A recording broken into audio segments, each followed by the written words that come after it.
Hello everyone, welcome back to Shah knowledge bank YouTube channel. स्वागत है आपका एक बार फिर से Shah knowledge bank YouTube channel पर। आज हम लोग डिस्कस करने वाले हैं आपका फुल लेंथ मॉक टेस्ट। ठीक है, क्या फुल लेंथ आपका मॉक टेस्ट रहने वाला है? कितने नंबर का? 120 नंबर का। क्लियर, 120 नंबर का आपका 6 पोर्शंस रहेंगे, जिन 6 में से आज हम लोग डिटेल्ड एनालिसिस के साथ डिस्कस करेंगे आपके 3 पोर्शन। कौन कौन से 3 पोर्शन है, चलिए डिस्कस करते हैं। और आप लोग मॉक टेस्ट ख़त्म होने के बाद अपना स्कोर ज़रूर बताइएगा कि आपको कितना स्कोर रहा। ठीक है, 60 में से आपके कितने नंबर सही हैं वो मुझे बताइएगा। बाकी का जो पोर्शन बचा वो हम लोग सेकंड पार्ट में करेंगे कल, क्योंकि यार लाना तो मेरे को फुल लेंथ मॉक था आज ही। मेरे पड़ोस में एक डेथ हो गई, उसकी वजह से मुझे थोड़ा सा जल्दबाजी में आपको ये प्रोवाइड कर रहा हूँ कि भाई आपकी जो कंसिस्टेंसी है वो ब्रेक नहीं होनी चाहिए। दैट्स वाई आपके लिए ये मैंने लाया है। मॉक टेस्ट में पूरा सेशन के बाद मॉक टेस्ट आपको सारा का सारा मैं प्रोवाइड कर दूंगा टेलीग्राम पे, उसको आप लोग अच्छे से अटैम्प्ट कर लेना। और बाकी वाला जो बचेगा वो कल डिस्कस हम लोग अच्छे से करेंगे। कल के लिए आपका जीके का पोर्शन रहेगा, GK with reference to Jammu and Kashmir रहेगा, और साइंस, ये तीनों पोर्शन हम लोग अच्छे से कल डिस्कस करने वाले हैं। आज वाला जो पोर्शन है चलो स्टार्ट करते हैं भाई। ठीक है, बिना टाइम वेस्ट किए चलो स्टार्ट करें आज का पोर्शन। देखो पहले हम लोगों ने क्या किए हैं, अपने सेक्शनल मॉक टेस्ट अटैम्प्ट कर दिए हैं 6 के 6, तो ये भी आप लोगों ने अटैम्प्ट कर लेने हैं। आपको पता है हर एक सेक्शन आपकी 20-20 नंबर की है। ठीक है, और टोटल आपकी 6 सेक्शन से। ठीक है, तो ऐसे ही हम लोग 7 वीडियोज़ कर चुके हैं डिटेल्ड, जिसमें हम लोगों ने आपके सेक्शनल मॉक टेस्ट किए थे। तो आज वाला जो है वो फुल लेंथ मॉक रहने वाला है। ठीक है, तो ये प्लेलिस्ट जाके ज़रूर से चेकआउट कर लीजिएगा। ठीक है, चलो आ जाओ भाई। जनरल इंग्लिश का क्वेश्चन फर्स्ट देखिए। यहाँ पे कंप्रहेंशन दिया गया है आपको, डैश, सॉरी जल्दबाजी में जब भी बंदा हो ना तो थोड़ा सा गड़बड़ हो ही जाती है भाई। चलो आ जाओ, कंप्रिहेंशन दिया हुआ है पहले से। एक फर्स्ट एंड सेकंड क्वेश्चन जो आपका है वो कंप्रिहेंशन का रहने वाला है। Dash foods worker across the US are planning to hold another sick out protest on 1 May. ठीक है भाई, फूड्स वर्कर जो हैं वो यूएस के अक्रॉस में प्लान कर रहे हैं एक सिक आउट प्रोटेस्ट। कब? 1 मई को। As the number of confirmed cases of corona virus infection at the super market chain continues to rise and workers charge the Amazon owned company is doing a little help to them. ठीक है, to little help to दम मतलब कि बहुत कम help कर रही है वो कंपनी उनको। Worker complain too little is being done to enforce a social distancing in stores. It is difficult and sometimes impossible to qualify for sick pay. Okay, some are not given mask or training on cleaning. In the meantime, Whole Foods is reportedly recording record sales. ठीक है, record sales, ये आपको यहाँ पे याद रखना है। Dan Stanbrook, an employee at Whole Foods in Boston, said the bottom line is we don't think Whole Foods or Amazon is doing nearly enough as they could to protect both employees and customers at the store in terms of personal safety and public health. ठीक है भाई, आओ यहाँ पे देखते हैं question क्या पूछा गया है, फिर हम लोग डिटेल डिस्कस करते हैं। Dash foods worker across the US and planning to dash dash has mayor number of confirm, ये हमने अभी पढ़ा सारा का सारा। तो यहाँ आपसे पूछा गया है choose the correct word from the given for the given blank from the passage meaningful. इस पैसेज को मीनिंगफुल बनाने के लिए आपको इन 4 ऑप्शंस में से कोई एक चुनना है, जिससे ये जो पैसेज है आपका बिल्कुल परफेक्ट बन जाए। अब यहाँ पे देखो, पहली चीज़ यहाँ पे क्या होना चाहिए, होल। होल होल ये होल तो होने से रहा, टोल या फिर पोल। अब मेन थिंग, होल क्या होता है भाई? यस, होल का मतलब क्या होता है? ये होता है आपका कंप्लीट, जो लार्ज एक्सटेंट में नंबर जो हो उसको हम लोग क्या बोलते हैं भाई साहब, सबको मिला के होल। क्लियर है, कंप्लीट एंटायर जो एम्फोसाइज करते हैं ना लार्ज एक्सटेंट्स में, तो उसको हम लोग क्या बोलते हैं, होल, इकट्ठा। ठीक है, इकट्ठा। अब होल, ये होल क्या है? ये तो आ गया गड्ढा, इसमें गड्ढे की बात तो कहीं है नहीं भाई। तो नेक्स्ट इज टोल। टोल क्या है? जो आप टैक्स देते हैं। ठीक है, जो आप टैक्स देते हैं टोल प्लाजा पे।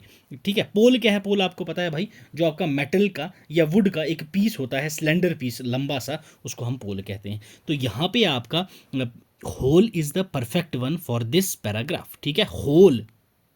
Okay, whole foods workers across the USA planning. ठीक है, जितने भी फूड वर्कर्स हैं वो सारे के सारे प्लान कर रहे हैं। क्लियर, चलो अब चलते हैं अगले सवाल के ऊपर। सेम पैराग्राफ है, यहाँ पे आपसे पूछा गया है, क्वेश्चन क्या है, the underlined highlighted word they in passage is used for whom. ठीक है, ये जो दे है ये किसके लिए यूज़ किया गया है? अब देखो यहाँ पे होल फूड्स इन बॉस्टन, ठीक है।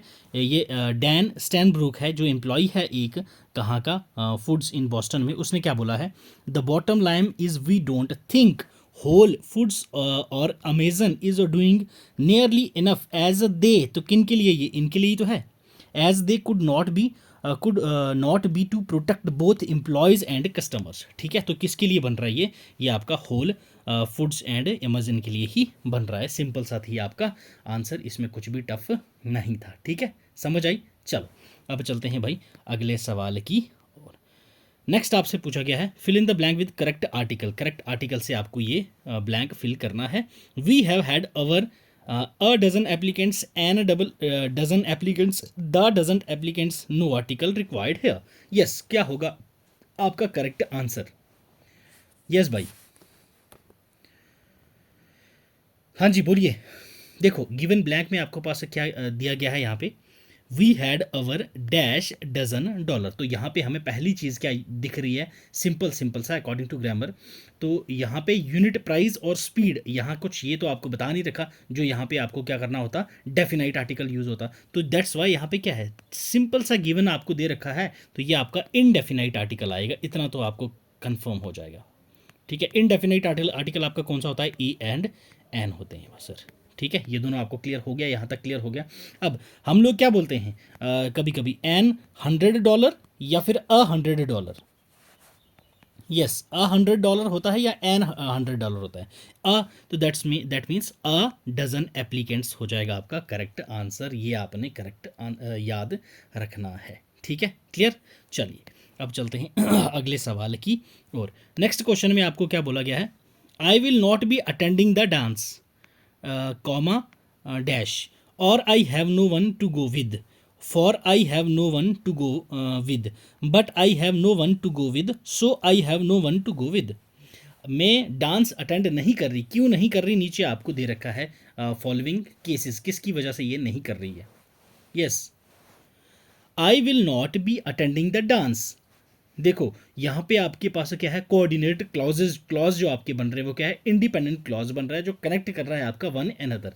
एक क्लॉज आपका ये बना, दूसरा क्लॉज आपका ये बनेगा, तो ये दोनों आपस में क्या कर रहे हैं, कनेक्ट कर रहे हैं। तो मतलब कि ये आपके कनेक्टिंग क्लॉज बन रहे हैं, कनेक्ट हो रहा है। ठीक है, फॉर हो गया, एंड हो गया, बट हो गया, और हो गया, यट हो गया, और सो हो गया। ये आपके पास क्या होते हैं, याद रखना है आपने, कंजंक्शंस होते हैं जो आपके क्लॉजेज को कनेक्ट करते हैं। क्लॉज को कनेक्ट करने के लिए आपने क्या याद रखना है, एक ट्रिक दे रहा हूँ, FANBOYS,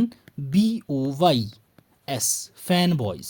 ठीक है, फैन बॉयज ये कंजक्शन से जो आपके क्लॉजेज को कनेक्ट करते हैं आपस में। फैन बॉयज तो हो गया sir for, and, nor, but, और येट एंड सो। ये सभी आपने वर्ड्स याद रखने, लिख के रख लेना। ये आपके कंजंक्शंस हैं जो आपके क्लॉजेज को कनेक्ट करते हैं। ठीक है, अब फैन बॉयज में से यहाँ आपको क्या देखने को मिल रहा है भाई, यस, एक तो सो देखने को मिला, एक बट देखने को मिला आपको। ठीक है, यहाँ पे फॉर भी है और भी है, मतलब कि सारे आपको यहाँ तक तो हो गए हैं करेक्ट। ठीक है, अब गिवन जो आपके पास यहाँ पे दे रखा है इंडिपेंडेंट क्लॉज क्या है, I will not be attending the dance. ठीक है, तो अब इसमें कंजंक्शन कौन सा आना चाहिए जो आपको यहाँ परफेक्ट बैठेगा, तो दैट इज फॉर, क्योंकि फॉर कनेक्ट करेगा एक रीजन को एक कॉज को। क्या, एक रीजन है उसके पास और एक कॉज है कि क्यों नहीं जाना है भाई। For I have no one to go with, क्योंकि उसके पास कोई है ही नहीं ना, उसके पास क्या एक रीजन है, क्योंकि उसके साथ कोई जाने वाला नहीं है। तो दैट्स वाई आपका सेकंड वाला हो जाएगा यहाँ पे correct answer for this particular question. ठीक, चलो आ जाओ भाई नेक्स्ट क्वेश्चन पे।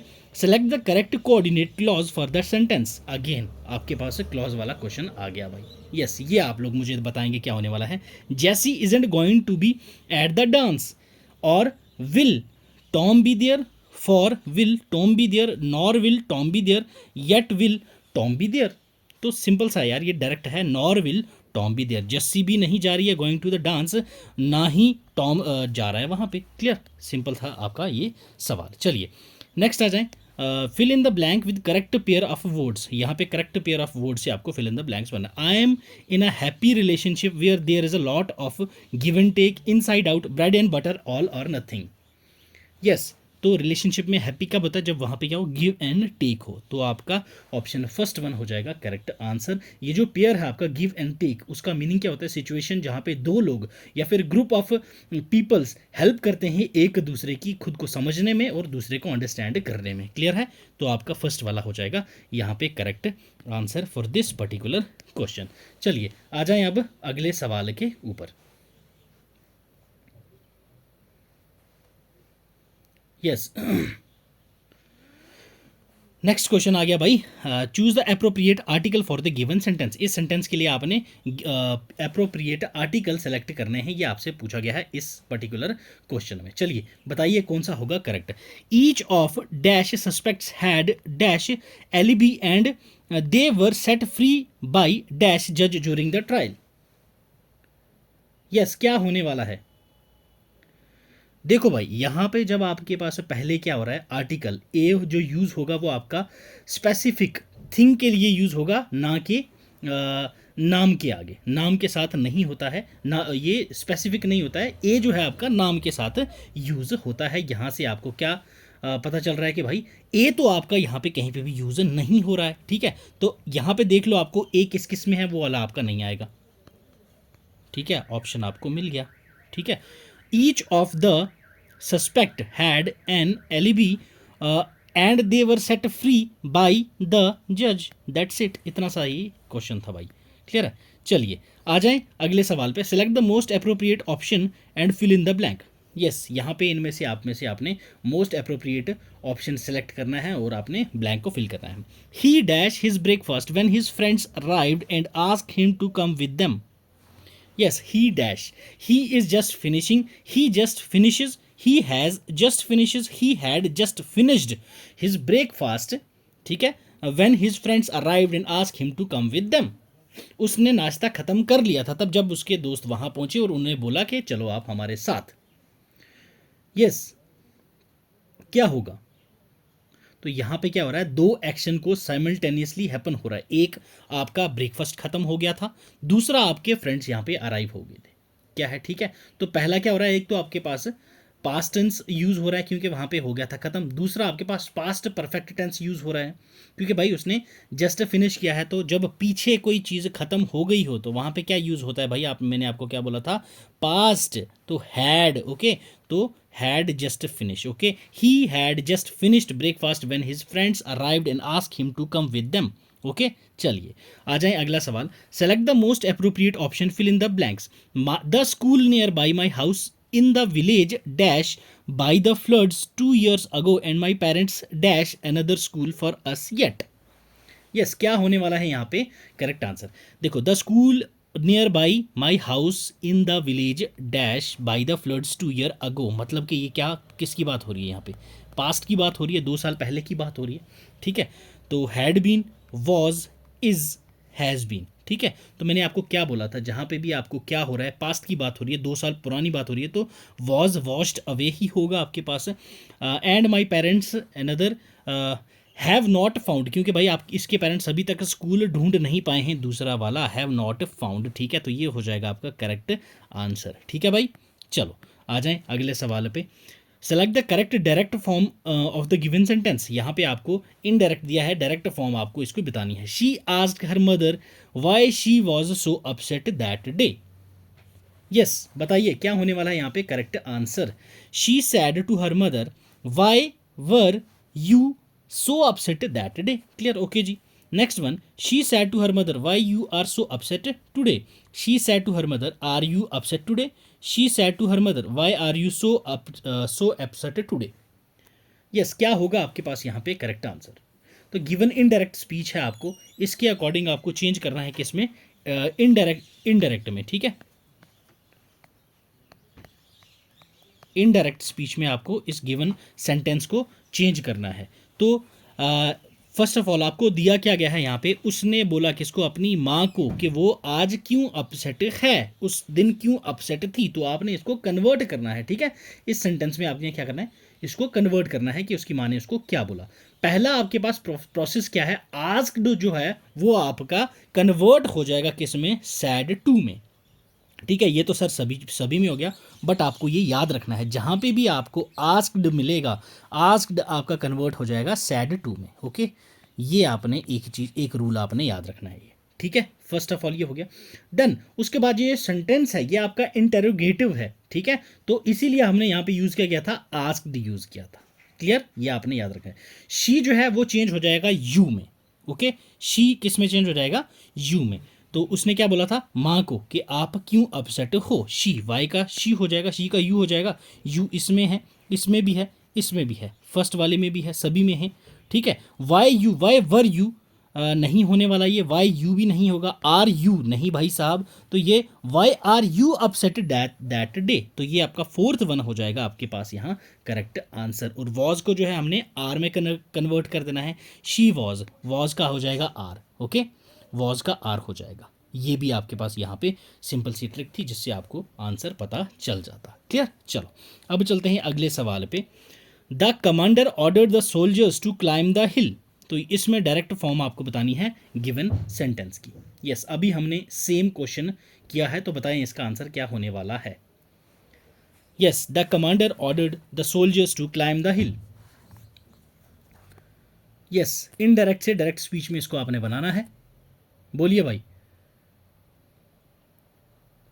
तो ये आपका हो जाएगा क्या correct answer, the commander said the soldiers climb the hill. Okay, क्या बोला था, कमांडर ने बोला सोल्जर्स को क्लाइम द हिल। ठीक है, तो ये आपका हो जाएगा क्या भाई साहब, क्लाइम द हिल आपका कॉमास के अंदर हो जाएगा, तो ये है आपका करेक्ट आंसर, ऑप्शन है डी। क्लियर है, चलो आ जाए नेक्स्ट क्वेश्चन पे।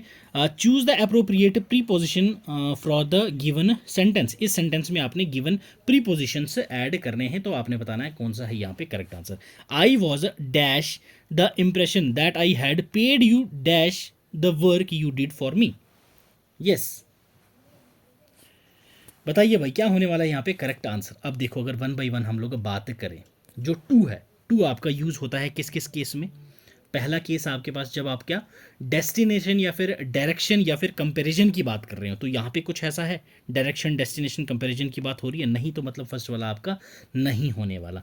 नेक्स्ट में आपसे अगर बात करूँ इन की, इन आपका मूवमेंट दिखाता है, क्या दिखाता है, इन वहाँ पे यूज़ होगा जहाँ पे आपकी मूवमेंट हो रही हो। ठीक है, मूवमेंट यूज़ कर रहे हो आप। क्लियर, तो ये आपको एक्सप्रेस करता है पीरियड ऑफ टाइम बताना, तो वो आपका इन होगा, तो ये भी आपका सही होने वाला नहीं है। नेक्स्ट अगर मैं बात करूं फॉर, ठीक है, आपका फॉर किस लिए यूज होता है भाई, ये आपका किसी पर्पस को पर्पस को डिनोट करता है, या फिर कोई पीरियड जो हो चुका हो पहले उसको डिनोट करता है। तो ये आपका क्या, कोई पीरियड जो आपने फिक्स रखा हो, तो उस इतने पीरियड के लिए ये चीज़ मैंने रखी है, तो फॉर उसको डिनोट करता है। तो यहाँ पे कुछ बता रहा है, पर्पस बता रहा है, आपको डिनोट किया है नहीं ना, तो पीरियड भी नहीं बता रहा। तो अब नेक्स्ट आपके पास क्या गया है, अंडर। ठीक है, अंडर आपका क्या बताता है भाई, एजम्पशंस। ओके, अंडर आपका क्या बताता है, एजम्पशंस। अब ये आपके पास एजम्पशन ही तो है, आई वॉज अंडर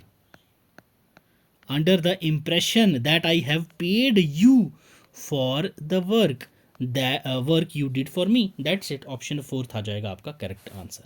ठीक है, याद रखने हैं आपने ये प्रीपोजिशन के कुछ सिंपल से रूल्स। ठीक है, चले आ जाए नेक्स्ट क्वेश्चन पे। Fill in the blank with the appropriate option, appropriate option से आपको ये फिल करना है। नेक्स्ट आ जाए, Peter is playing tennis dash Sunday, in Sunday, upon Sunday, on Sunday या for Sunday.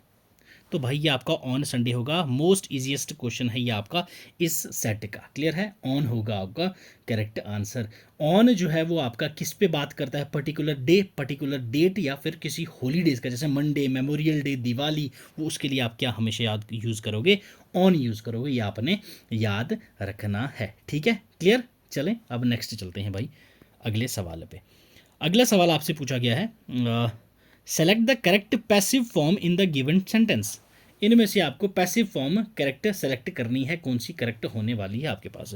Seema was cleaning the house was cleaned by Seema, the house will be cleaned by the Seema, the house was being cleaned by the Seema, the house is being cleaned by the Seema. ये क्या है, Seema was है ना, was cleaning the house, तो the house was being cleaned by Seema, तो आपका option third हो जाएगा यहाँ पे correct answer. The house was being cleaned by the Seema, ये आपका एक्टिव पैसिव का सवाल था भाई। क्लियर है, याद रखना है आपने। एक्टिव वॉइस जो है ये आपका पास्ट कंटिन्यूस में जब हो, जो ये आपको दे रखा है, तो उसमें सब्जेक्ट प्लस वॉज या फिर वर हम लोग यूज करते हैं, प्लस वर्ब की फर्स्ट फॉर्म प्लस आईएनजी और उसके साथ ऑब्जेक्ट आपका ऐड हो जाता है, ये आपने याद रखना है। क्लियर है, चले अब चलते हैं अगले सवाल की और। नेक्स्ट क्वेश्चन देखिए, choose the correct synonym under of the underlined word. ये ट्रैंक्विल का आपको साइनोनियम बताना है। ये हम लोग कल जो इंग्लिश का सेशन लिया था उसमें हम लोग ऑलरेडी डिस्कस कर चुके हैं ट्रैंक्विल का मीनिंग। तो ट्रैंक्विल का साइनोनियम आपको बताना है, द दैट्स काम। ओके, तो इसको हम लोग लंबा नहीं खींचेंगे। तो काम होता है आपका साइनोनियम किसका, दैट इज ट्रैंक्विल का। ठीक है, ट्रैंक्विल का काम। ओके क्लियर, चलें अब चलते हैं अगले सवाल की और। यस आ जाओ, यहाँ पे opposite in meaning of the underlined word, यहाँ पे एग्रीवेट दिया है, इसका आपने एंटोनियम बताना है। एग्रीवेट का एंटोनियम, यस बताइए, एग्रीवेट का एंटोनियम, एग्रीवेट का एंटोनियम। तो भाई आपको पहली चीज, एग्रीवेट होता क्या है, प्रॉब्लम, इंजरी या ऑफेंस, उसको हम लोग क्या बोलते हैं, एग्रीवेट। तो एग्रीवेट का एंटोनियम हो गया ना काम। ओके, तो एनॉय तो करना एग्रीवेट या इरिटेट, इसका सेम ही हो गया।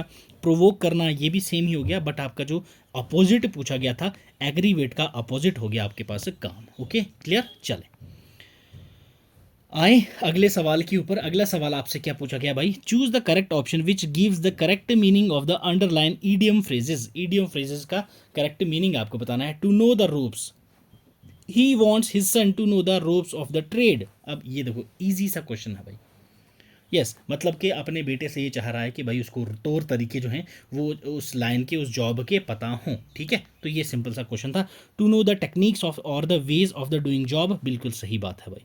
Okay, first one is the correct one, तो इसको आगे डिस्कस करने की ज़रूरत ही नहीं है। चलिए आ जाएं अगले सवाल पे। Identify the correct meaning of the underline idiom. Okay, again आपको ईडियम का करेक्ट मीनिंग बताना है। Climbing Mount Everest is not a child's play for any one.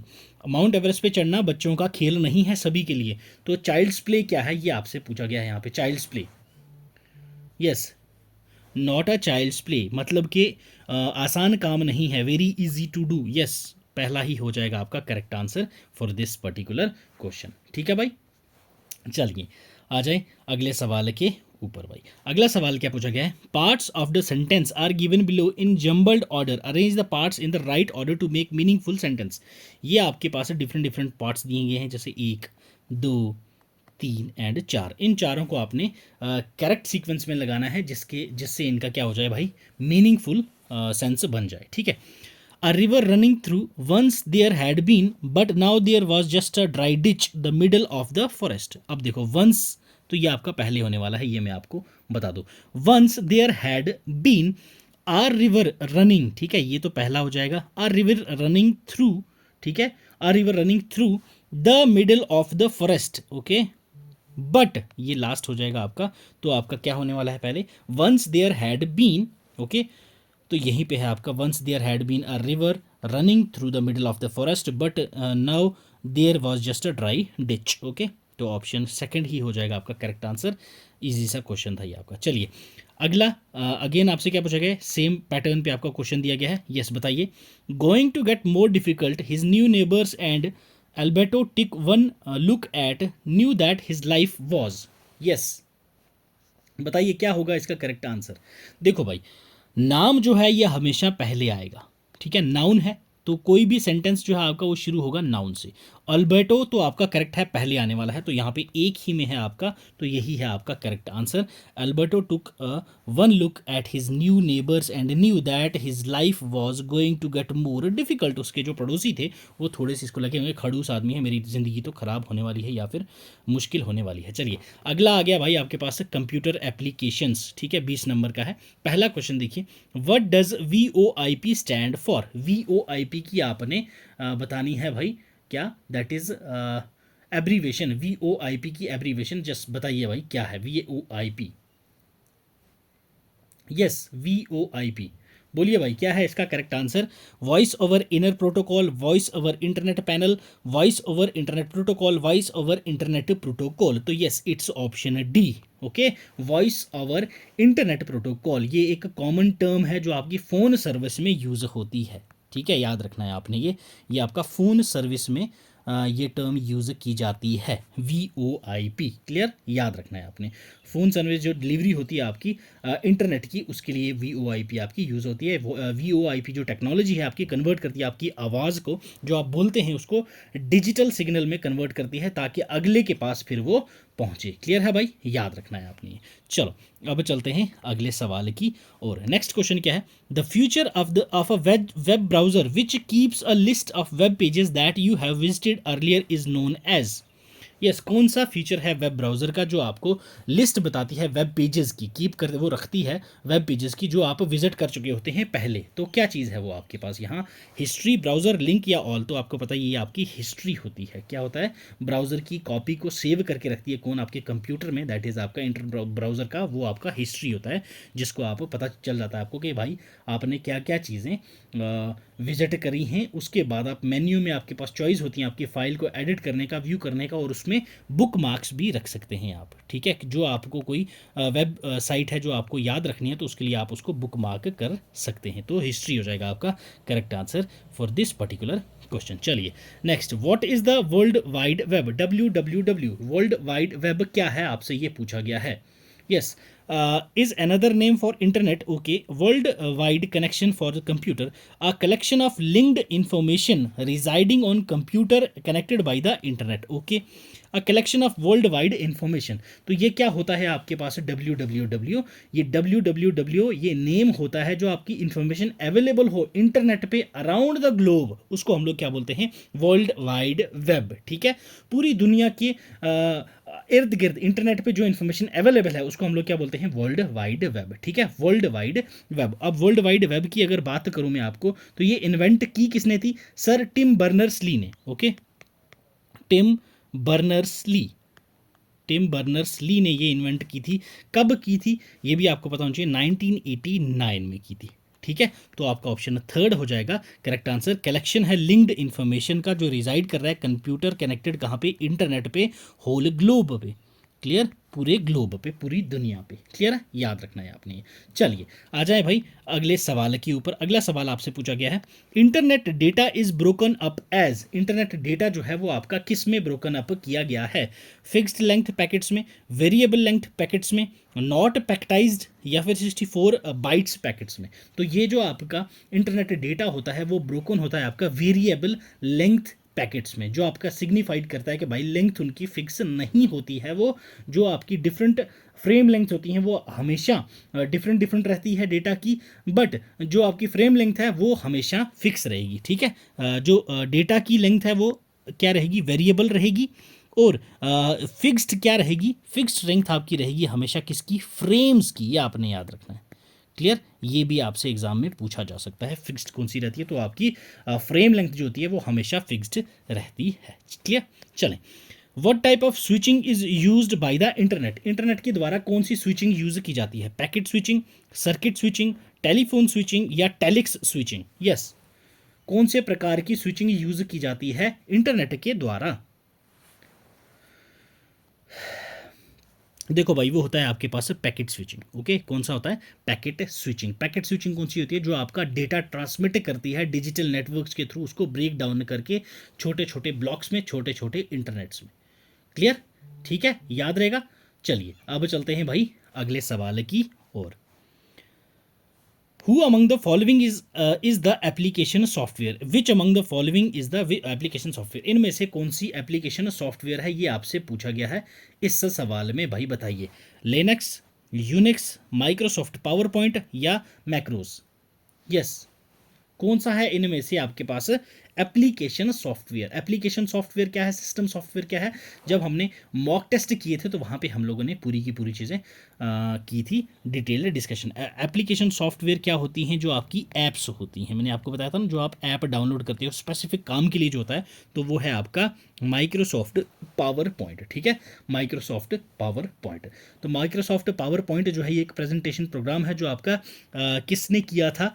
Create, याद रखना है आपने, ये क्रिएट किसने किया था पावर पॉइंट का, तो वो किया था आपका रॉबर्ट गैस्किन, ओके, रॉबर्ट गैस्किन ने और डेनिस ऑस्टिन, इन दोनों ने किया था ये, और ये रिलीज़ कब हुआ था, 1987 में। क्लियर, ये भी आपको याद रखनी है regarding Microsoft power point. Clear, चलिए आ जाएं भाई अगले सवाल पे।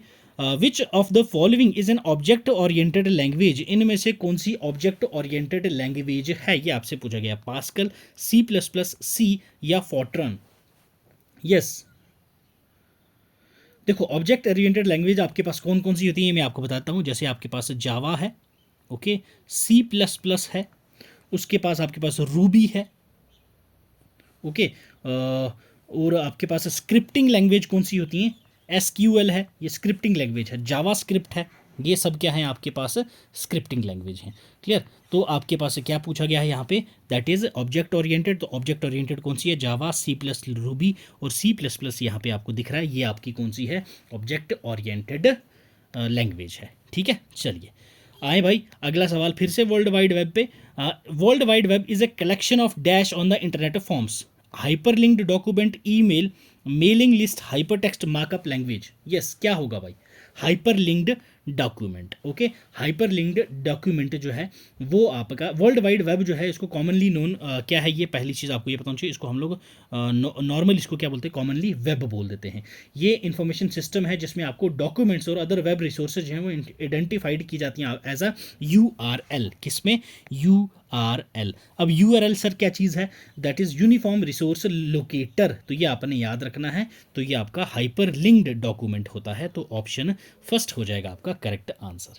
चलिए जी अगले सवाल पे, which of the following is an example of secondary memory, secondary memory की कौन सी एग्जांपल है यहाँ, pen drive, HDD, solid state drives, या all of these. Yes, secondary memory, secondary memory या फिर स्टोरेज डिवाइस जो होती हैं आपकी कंप्यूटर या फिर कनेक्टेड होती हैं कंप्यूटर से, उन लोग उसको हम लोग क्या बोलते हैं भाई, secondary memory. Okay, secondary memory of the computer, इसी को हम लोग एक्सटर्नल मेमोरी या फिर ऑक्सिलरी मेमोरी भी कहते हैं। क्लियर, याद रखना है आपने, एक्सटर्नल मेमोरी या फिर ऑक्सिलरी मेमोरी भी कहते हैं, ये भी आपने याद रखना है regarding secondary memory. Secondary memory जो होती है आपकी, ये नॉन वोलाटाइल होती है। ओके, नॉन वोलाटाइल होती है, ये भी आपने पॉइंट याद रखना है, और ये चीपर होती है as compare to primary memory. ठीक है, प्राइमरी मेमोरी से ये चीपर होती है। क्लियर, तो ये सभी की सभी आपके पास क्या दी गई हैं, सेकेंडरी मेमोरी दी गई हैं। Pen drive, HDD, solid state drives, ये सारी आपकी सेकेंडरी मेमोरीज हैं। चलिए, which of the following is not the error type of HTTP occurs while using internet. HTTP पे आपको पता है ये अकर्स आते रहते हैं जो आपको दिखते हैं, तो इनमें से कौन सा ऐसा HTTP का एरर है जो आपको नहीं देखने को मिलता, नॉट द एरर टाइप, इनमें से कौन सा एरर टाइप नहीं है आपका जो आपको वहाँ पे देखने को मिलेगा, तो वो है आपका भाई कौन सा, 402। ओके, HTTP एरर, जब आपको इंटरनेट पे कोई एरर देखने को मिलेगा तो यहाँ ऐसा लिखा होता है एरर HTTP 400, या फिर error HTTP 401, error HTTP 403, but आपको कभी भी 402 देखने को नहीं मिलेगा। 400 भी देखने को मिलेगा, 401, 403, उसके बाद 500 है। ओके, एरर 500 भी है, HTTP एरर 500, HTTP एरर 404, ये सभी एरर्स आपको देखने को मिलते हैं। 400, 401, 403, 500, 404, ये 5 आपने याद रखने हैं HTTP के एरर्स हैं जो आपको इंटरनेट पे यूज़ करते वक्त मिलेंगे। क्लियर, चलिए जी आए अगले सवाल पे, what is the input device used to scan and marked answer book of a multiple choice question paper. Easy question है भाई, आपको पता ही है आपका पेपर किस बेस्ड होता है, तो OMR बेस्ड, तो OMR ही है आपको जो डिवाइस है यूज़ हो जाती है। क्लियर है, चलिए yes, state the full form of GUI की फुल फॉर्म आपको बतानी है, तो हम लोग बहुत बार ये क्वेश्चन कर चुके हैं। Graphical user interface, graphical user interface है आपका करेक्ट आंसर। क्लियर, ये ग्राफिकल यूजर इंटरफेस है, ये आपका यूज होता है commercial popular computer operating systems में। क्लियर है, कमर्शियल किसमें, पॉपुलर कंप्यूटर ऑपरेटिंग सिस्टम में आपको यूज होता है, ये कौन, GUI। क्लियर, चलो आयो अगले सवाल की तरफ चलते हैं भाई। The dash key is use to make the internet browser window full screen, इनमें से कौन सी की है जो आप क्लिक करते हैं तो आपके पास विंडो जो है वो फुल स्क्रीन हो जाती है, that is F11। Okay, fourth one हो जाएगा आपका करेक्ट आंसर। F11 की जो है वो आपका टेक आउट स्क्रीन होती है उसको फुल स्क्रीन मोड में क्विकली और इजीली कर देती है। ठीक है भाई, ये आपकी फंक्शन की है, याद रखना है आपने क्या है, ये आपकी फंक्शन की है F11 की। F11 से आपकी कुछ शॉर्टकट्स भी हैं MS वर्ड में, जैसे कि अगर आप F11 के साथ शिफ्ट दबाते हैं, ठीक है, शिफ्ट F11 दबाएंगे तो आपको क्या हो जाएगा, go to previous files. Okay, go to previous file में चले जाएंगे आप। क्लियर। उसके बाद अगर F11 के साथ आप लोग क्या करोगे, कंट्रोल दबाओगे, ठीक है, कंट्रोल F11 आप लोग क्लिक करोगे तो जो आपकी फील्ड है वो लॉक हो जाएगी। क्या, जो आपकी फील्ड है वो लॉक हो जाएगी। नेक्स्ट अगर मैं आपको एक और शॉर्टकट बताऊं तो वो है आपका alt plus F11। Alt F11 से आपका क्या है, माइक्रोसॉफ्ट विजुअल बेसिक कोड जो है वो आपको डिस्प्ले हो जाएगा। ठीक है, माइक्रोसॉफ्ट विजुअल कोड आपका डिस्प्ले आपको हो जाएगा। क्लियर है, ठीक है, याद रहेगा। चलिए अब चलते हैं अगले सवाल की ओर। 1965 to 1975 was in era of, 1965 से 1975 तक कौन सा एरा था, फर्स्ट जनरेशन का, थर्ड जनरेशन का, फोर्थ जनरेशन का या फिफ्थ जनरेशन का। यस, बताइए कौन सा एरा था आपका 65 से 75। तो 65 से 75 आपका थर्ड जनरेशन था। हमने जो सेक्शनल मॉक टेस्ट किया था उसमें मैंने सारी जनरेशन आपकी क्या करवाई थी, रिवाइज करवाई थी। तो ये थी आपकी कौन सी भाई, थर्ड जनरेशन। चलिए एक बार क्विकली रिवाइज करते हैं। फर्स्ट जनरेशन आपकी कब से कब तक थी, 1942 से लेके 1955 तक। ठीक है, सेकंड जनरेशन आपकी कब तक थी, 1955 से लेके 1964 तक। ठीक है, थर्ड जनरेशन कब तक थी, 1965 से लेके 1975 तक। क्लियर है। फोर्थ जनरेशन आपकी कब तक थी, दैट इज 1975 से लेके 2010 तक। फिफ्थ जनरेशन कब से है भाई आपकी, 2010 से, जो अभी तक चले आ रही है प्रेजेंट में, वो हमारी चल रही है कौन सी, फिफ्थ जनरेशन, जिसको हम लोग क्या बोलते हैं, AI बेस्ड। ठीक है, आर्टिफिशियल इंटेलिजेंस। क्लियर है, याद रहेगा। चलो अब चलते हैं भाई अगले सवाल की और। यस, अगला सवाल क्या है, what type of computer is used to control air traffic and radar of national defence. इनमें से कौन से टाइप यूज़ किए जाते हैं आपके एयर ट्रैफिक को कंट्रोल करने में, और रडार सिस्टम जो नेशनल डिफेंस का है उसको कंट्रोल करने में कौन सा यूज़ किया जाता है। Hybrid computer, personal computer, analogue computer या डिजिटल कंप्यूटर। यस, बताओ भाई। तो इट्स अ हाइब्रिड कंप्यूटर। कौन से, ये है आपके पास हाइब्रिड कंप्यूटर। हाइब्रिड कंप्यूटर कौन से होते हैं, एनालॉग प्लस डिजिटल कंप्यूटर्स का कंबाइन होता है ये आपको, जो आपको देखने को मिलेंगे फीचर्स किसमें, हाइब्रिड में। क्लियर, ये आपकी कॉम्प्लिकेटेड कैलकुलेशंस भी बहुत इजीली कर देता है कौन, हाइब्रिड कंप्यूटर। और हाइब्रिड कंप्यूटर जो है आपकी लार्ज स्केल ऑर्गेनाइजेशन के द्वारा यूज़ किया जाता है, जैसे कि आपका DRDO, okay, defence research development organisation. ठीक है, ऑप्शन फर्स्ट हो जाएगा आपका करेक्ट आंसर। चलिए अगले सवाल पे, नेक्स्ट सवाल आपसे पूछा गया है, in Microsoft Office 2016 which shortcut key is used to open the design tab. Microsoft Office 2016 अगर आप लोग खोलें उसमें आपका शॉर्टकट क्या है, किसके लिए, डिज़ाइन टैब खोलने के लिए, shift F3, control plus A, alt plus G, control plus K। Yes, तो it's alt plus G। Alt plus G जो है आपका, इससे क्या करोगे आप, आपका जो डिज़ाइन टैब है वो खुल जाएगा। डिज़ाइन टैब आपका खुल जाएगा। डिज़ाइन टैब में आपने जैसे थीम्स हैं, कलर्स हैं, इफेक्ट्स हैं, वो सभी चीज़ें आपको वहाँ पे देखने को मिल जाएंगी किसमें, डिज़ाइन टैब में। क्लियर है, याद रहेगा। अगर बात करें यहाँ पे शिफ्ट F3, तो ये आपका क्या है, केस लेटर को चेंज कर देता है। ठीक है, केस लेटर्स को चेंज करने के लिए आप क्या करेंगे, शिफ्ट F3 यूज़ करेंगे। Next control A, control A आपका सेलेक्ट ऑल होता है। ठीक है, सेलेक्ट ऑल होता है। नेक्स्ट कंट्रोल K है, कंट्रोल K क्या करता है आपको, ये आपका hyper link, okay, hyper link को ऐड कर देता है। हाइपर लिंक ऐड हो जाता है आपका कंट्रोल की से। क्लियर, ऑप्शन थर्ड हो जाएगा आपका correct answer for this particular question. चलिए अगले सवाल की तरफ भाई। अगला सवाल, 1 पेटाबाइट इज इक्वल्स टू 1024 क्या, जेटाबाइट्स, एक्साबाइट, टेराबाइट्स या गीगाबाइट्स। यस, तो इट्स टेराबाइट। ओके, एक पेटाबाइट आपका 1024 टेराबाइट्स के बराबर होता है। क्लियर है भाई, ये आपको याद रखना है। अब 1024 जो आपके बाइट्स होती हैं, ओके 1024 बाइट्स जो है वो आपका 1 किलोबाइट्स के बराबर होती है। 1024 किलोबाइट्स जो होती हैं वो आपकी किसके बराबर होती है? 1 MB दैट इज मेगाबाइट्स के बराबर हो जाती है। 1024 MB कितने के बराबर होती है भाई? तो 1024 MB is 1 GB। Okay 1 GB। Okay 1 GB is that is gigabyte. 1024 GB कितने के बराबर होता है भाई? तो 1024 GB is 1 TB। 1 TB that is a terabyte, एक टेराबाइट। और यहाँ पे अगर 1024 टेराबाइट की बात करूँ तो आपका 1024 टेराबाइट कितने के बराबर हो जाता है भाई? Yes it's 1 petabyte. 1 पेटाबाइट। तो यही आपका क्वेश्चन पूछा गया था। 1 पेटाबाइट आपका कितने के बराबर होगा? 1 TB के बराबर होगा। 1 TB is equals to 1024 petabytes. Okay clear. चलो आए भाई अगले सवाल पे। Who has developed the automatically programmable tool? APT किसने डेवलप करा है? आपसे ये पूछा गया है। ATP किसने डेवलप करा है? गैरी क्लीडल, जोनाथन फ्लेचर, राल्फ ए बेसर, डॉगलस टी रॉस। तो correct one is Douglas T Ross. यही है आपका करेक्ट आंसर। इन्होंने APT that is automatically programmed tool जो डेवलप करा गया था किसके द्वारा? डॉगलस टी रॉस के द्वारा। ये एक लैंग्वेज है जो आपका डिफाइन करती है टूल के रास्ते को, टूल पाथ को। ठीक है, याद रखना है आपने, टूल पाथ को डिफाइन करती है।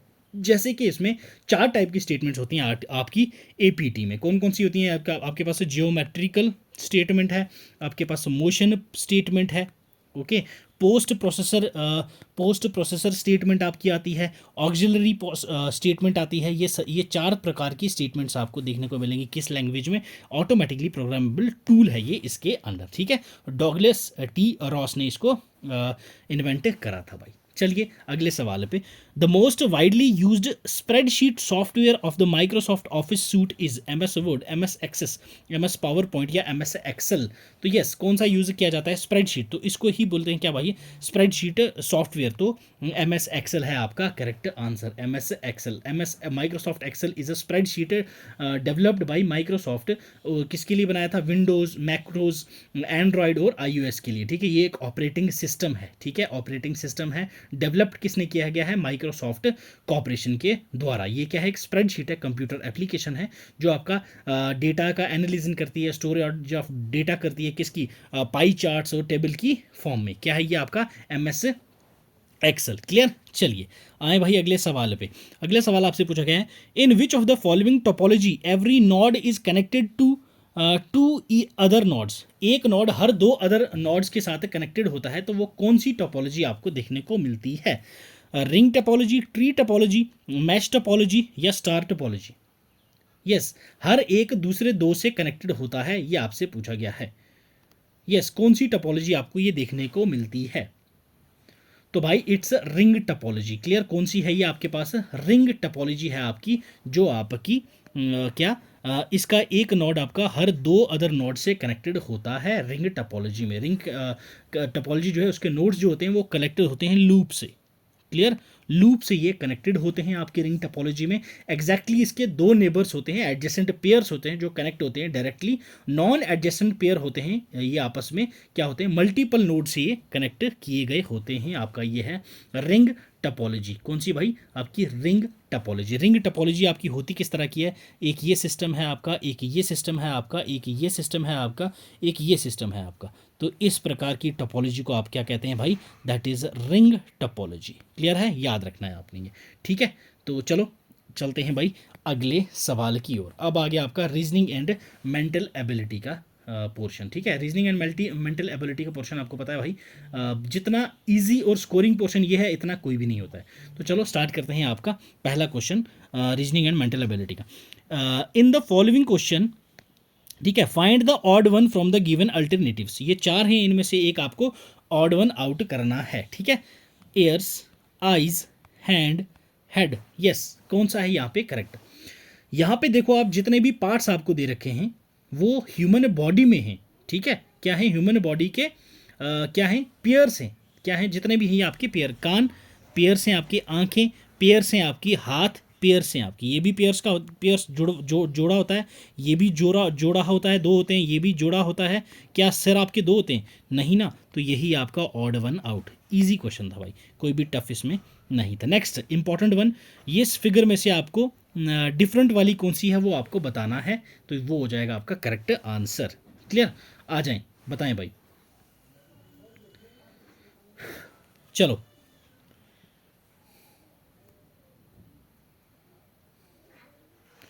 यहां देखें भाई, पहले में आपको क्या देखने को मिल रहा है, LFDCWEGIH, क्लियर है। अगेन LF सेम है, LF सेम है, I सेम है, बिल्कुल सेम है सर।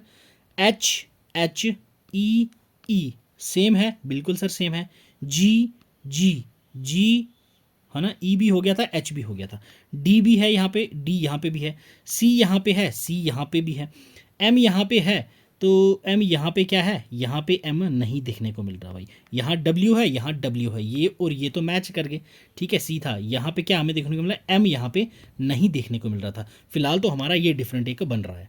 तो क्या फोर्थ वाले में भी सेम ही है, W W, L L, G G, C C, D D, I H H, F F, E E, ये भी सेम, ये भी सेम। तो आपका डिफरेंट वाला कौन सा हो जाएगा, सेकंड वाला, क्योंकि भाई इसमें आपका एम ऐड हो गया और डब्ल्यू मिसिंग हो गया है, ठीक है। ये आपका ऑड वन आउट वाला क्वेश्चन था, तो सेकंड वाला आपका हो जाएगा करेक्ट आंसर, ठीक है।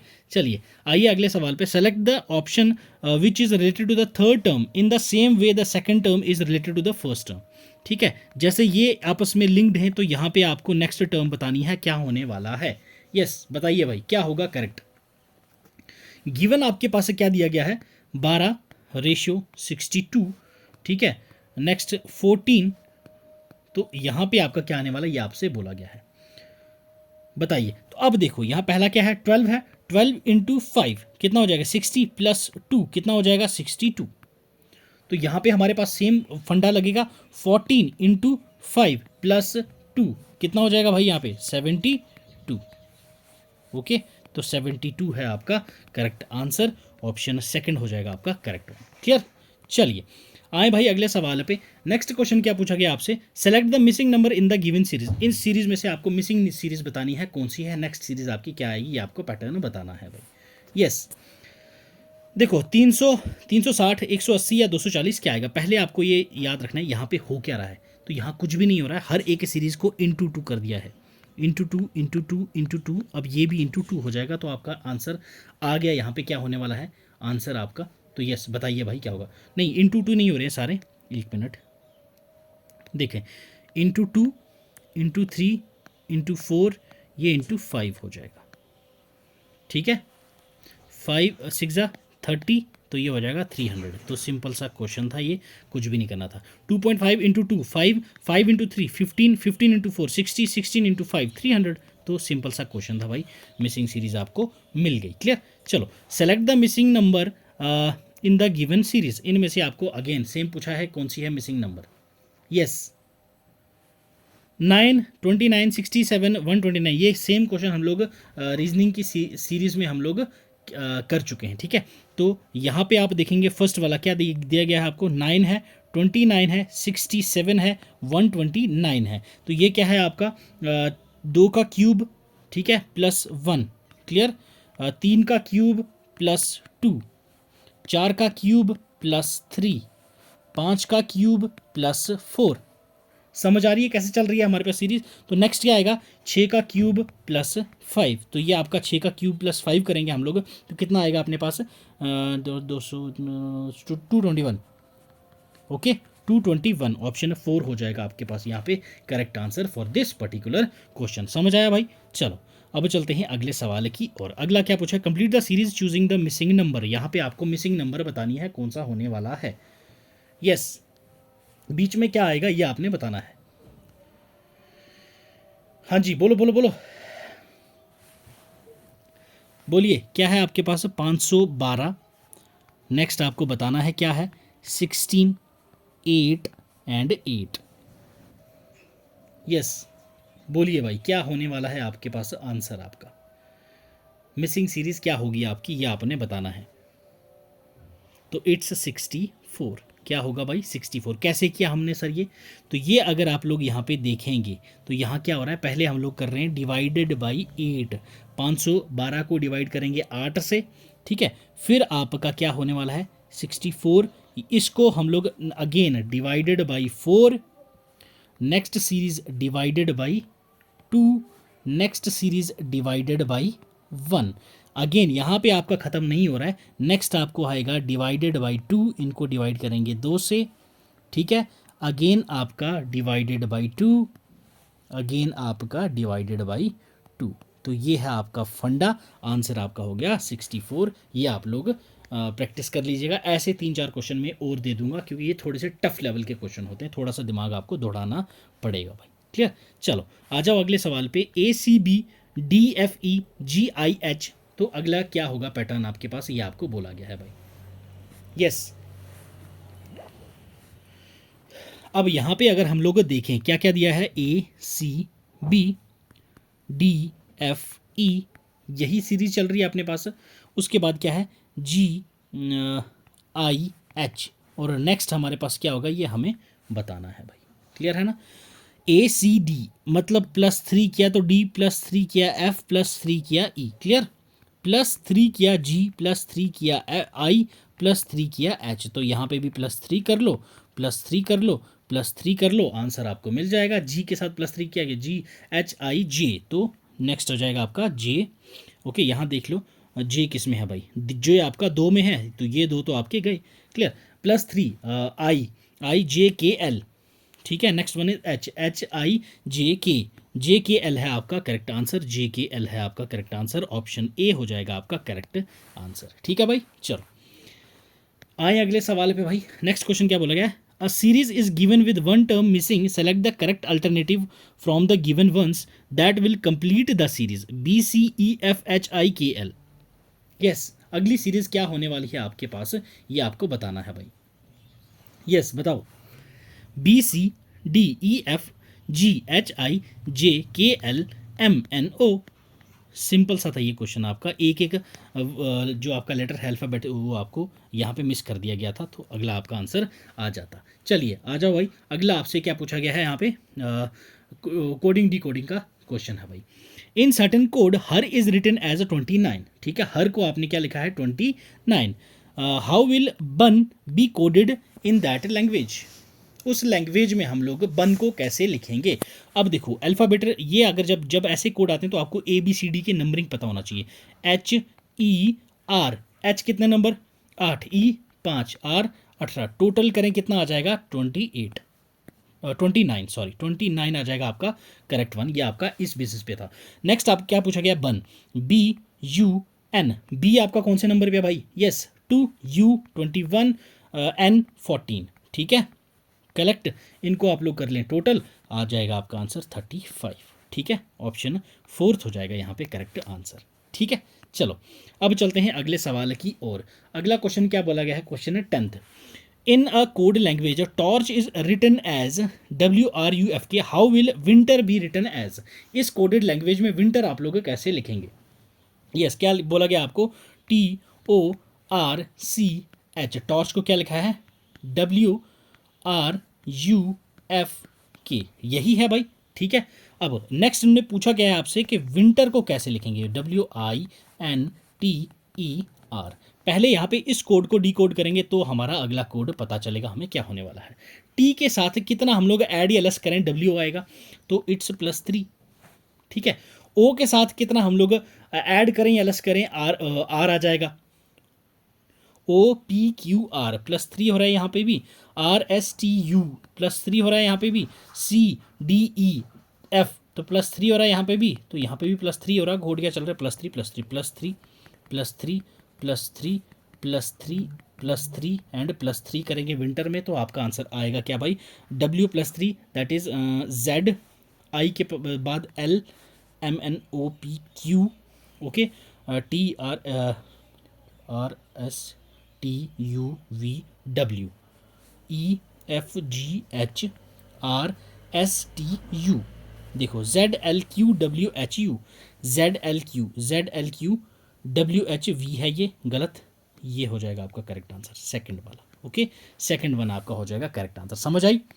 चलिए आ जाओ भाई अगले सवाल पे। Select the option that is related to the third letter cluster in same way as a second letter. Zodiac का डोजियक मिस्टर का क्या बनेगा, ये आपको बताना है। नेक्स्ट सवाल आपसे पूछा गया है भाई। यस, ज़ोडिएक का क्या बनेगा। अब देखो भाई यहाँ किया क्या है, सिंपल, कुछ भी नहीं किया है। नंबर्स को इन्होंने क्या किया, इर्द गिर्द कर दिया, आजू बाजू घुमा दिया है। ज़ोडिएक का क्या बना है भाई आपके पास, दैट इज DO, है ना, DOZCAI।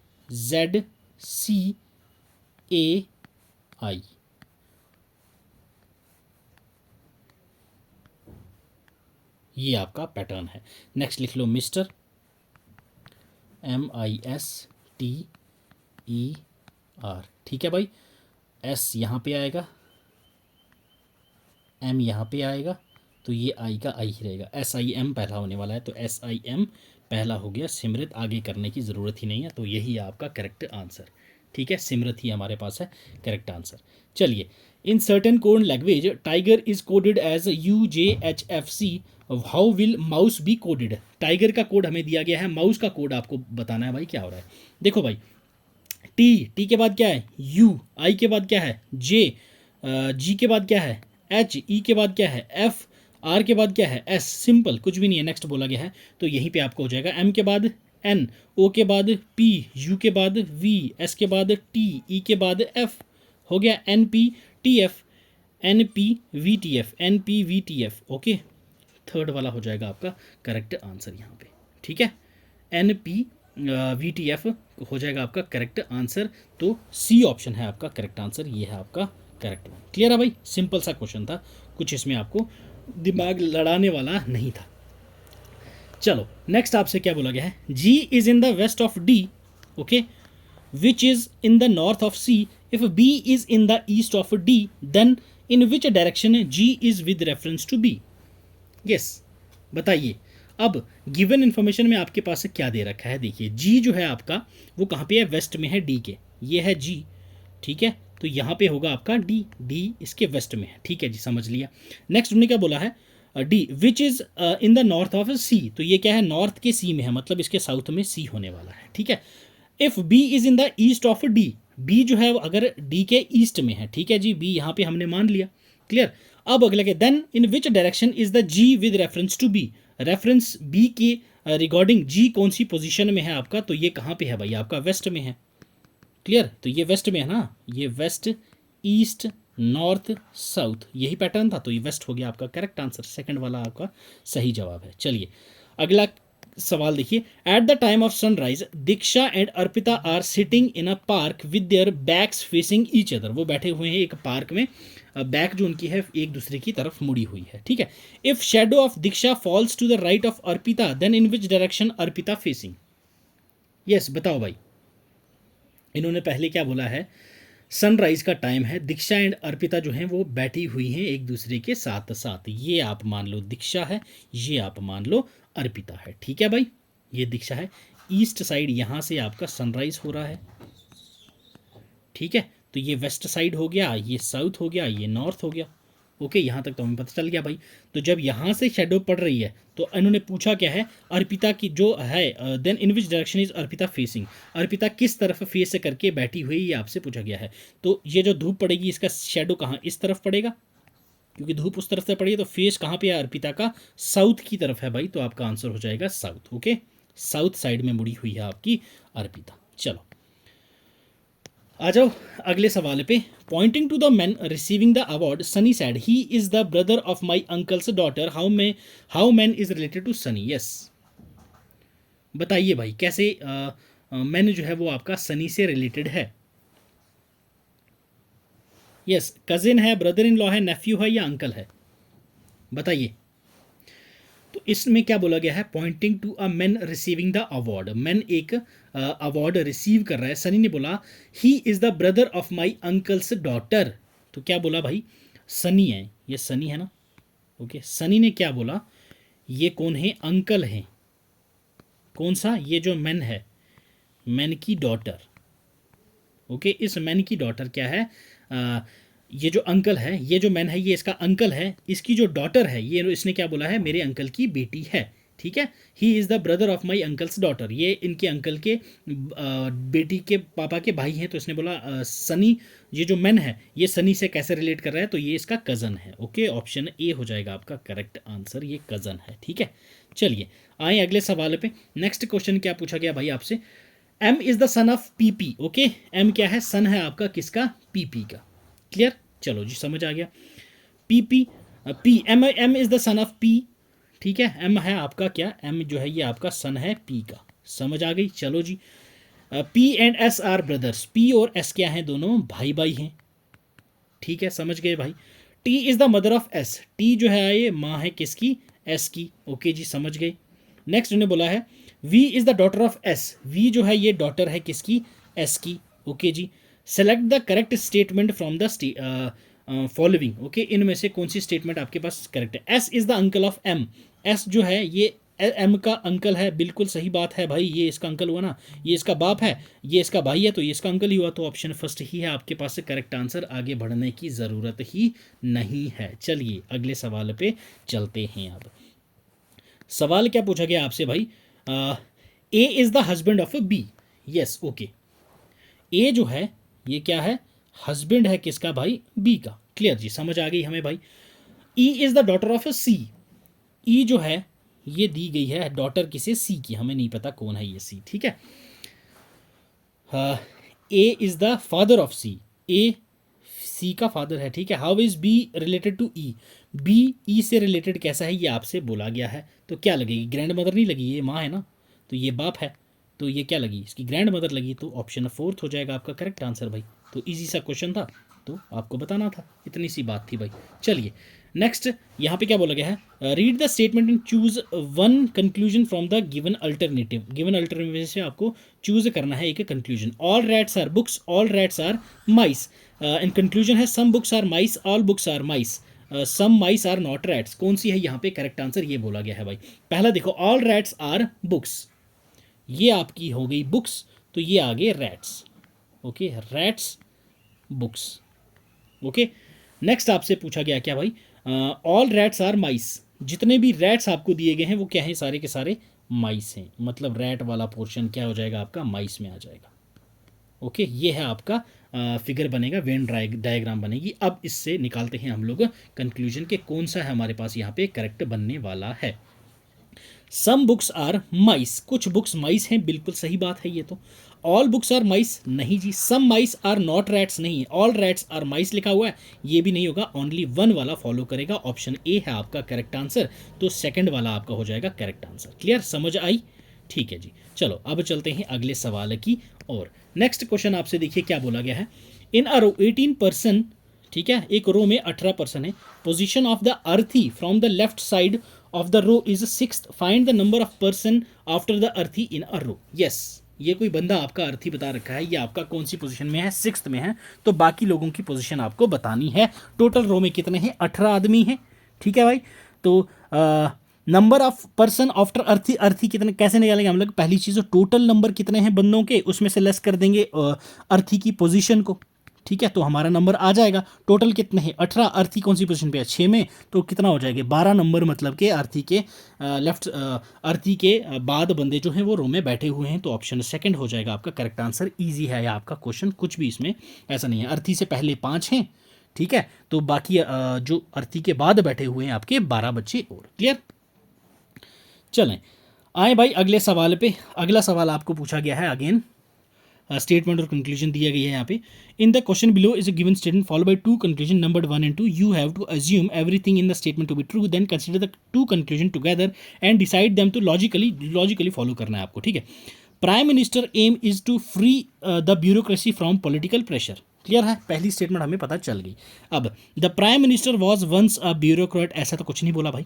Bureaucrat face political pressure while performing their duties. ठीक है भाई, प्राइम मिनिस्टर ने एम किया है फ्री ब्यूरोक्रेसी किसमें, पॉलिटिकल प्रेशर से, तो बिल्कुल ये सही बात है, तो सेकंड कंक्लूजन है आपकी सही, तो आपका क्या हो जाएगा, सेकंड वाली खाली फॉलो कर रही है। ओके, सेकंड स्टेटमेंट आपकी फॉलो कर रही है भाई।